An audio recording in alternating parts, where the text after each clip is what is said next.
Nagbabalik ang Rise and Shine Pilipinas. Usapang pangkalusugan naman tayo mga ka-RSP. Kamakailan lamang ay naging usap-usapan yung isang sakit na tinatawag na Erpangina. No, matapos may isang artista yung naiulat na nagkaroon nito. Kaya naman mahalagang malaman po natin kung ano nga bang sakit na ito, paano ito naipapasa at anong mga paraan para ito po ay maiwasan. Para mas maunawaan po natin ang kondisyong ito, makakasama po muli natin ngayong umaga Dr. Via Galbanz, ang General Physician. Doc, welcome back sa Rise and Shine Pilipinas. Good morning. Good morning, Ms. Dayan, Sir Audrey, at sa lahat po ng ating manonood, Rise and Shine po. Lalong gumaganda si Doc. Kaya nga eh. At lalo nagiging fit. Ayan. Ito, usapang pangkalusugan tayo. Ano po ba itong Erpangina po to? Okay. Erpangina, minsan lang natin to naririnig itong sakit na to, no? But Erpangina is a viral disease. So, nakukuha siya sa respiratory droplet. So, nagiging common siya actually sa mga bata. No? Yung mga bata na nasa daycare, nasa preschool, no? Kasi mas madaling napapasa yung virus sa kanila. No? So, ang sakit na ito, no, is caused by mga enterovirus, no, or Coxsackie virus. No? That is similar, no, or at least related doon sa sakit na hand, foot, and mouth disease. Okay. But ito, no, nakikita lamang doon sa oral mucosa or doon sa bibig natin or doon sa ating throat, no, sa tonsils. So doon nakikita yung sakit na to. It's actually characterized or ang pinaka-common na sintomas nito is parang sores doon sa likod ng throat natin, no, doon sa tonsils. No. Kaya minsan, no, ang pinaka nararamdaman ng ating mga pasyente, ng ating mga patients, no, is nahihirapan silang kumain, nahihirapan silang lumunok. Kasi nga may mga sores dito sa throat nila, no, sa soft palate, sa oral mucosa. Yeah. Well, Doktora, dahil sinabi mo mas common ito sa mga bata, no? Ano yung mga karaniwang sintomas nitong Erpangina na dapat bantayan ng mga magulang? Mga magulang mo, most especially yung mga bata na nasa confined spaces tulad ng mga preschool nga, no? Ang pinakaunang-unang mapapansin dito is lagnat pa rin, no? Kasi infection nga siya. So, mauuna ang sintomas ng lagnat. Pagkatapos ng ilang araw, doon mo na makikita yung source, no, doon sa bibig, doon sa ngala-ngala, doon sa throat, no.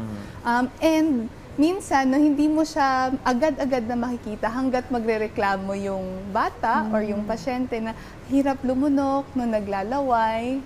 Kasi ang pinaka unang-unang sintomas ay lagnat, no? Pwede kasing maging trangkaso ang lagnat, no? Pwedeng ibang klaseng sakit. Kaya tonsillitis. Or pwede din, tonsillitis, no? Kaya ang pinakauna nating dapat silipin, no? Especially kapag we're suspecting Erpangina, no? Tingnan yung likod ng throat, no? Kasi baka may mga sores doon. Kapag meron, that's probably Erpangina.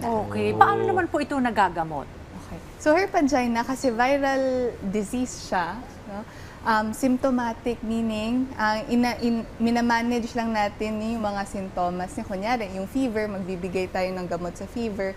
Importante pa rin yung hydration. Kasi minsan, kasi nga hirap silang kumain, masakit lumunok, no, naglalaway, mas prone yung mga bata, yung mga anak natin to dehydration. No? Ayaw nilang uminom ng tubig, ayaw nilang kumain kasi nga hirap sila, no? Hirap sila doon sa paglunok. So, yun yung pinaka binabantayan natin, no? Another, no, would be proper nutrition. Pa rin ang ginagawa namin, no, excuse to para sa mga bata, no, na kumain ng ice cream, popsicle. Okay. Kasi it eases the symptoms, no. Minsan nananumb yung sintomas ng sakit sa paglulunok, no. So soft diet, yogurt, oatmeal, soups, no, it's important, especially kapag na-diagnose or may Erpangina yung bata or yung pasyente, no? And then, importante pa rin, no, na kapag may mga sintomas na ng dehydration, no, importante tingnan natin kapag nanghihina. No? So, yun, rest, nutrition pa rin, hydration is important sa may mga Erpangina or if may mga anak tayong nahawaan, no, ng virus. Minsan nakakaawa yung mga bata pag ganyan dahil nahihirapang lumunok man lamang, ano, nahihirapan silang kumain dahil yung bago nila malunok yung pagkain, kailangan matinding concentration muna dahil parang may dinadaan ng bukol.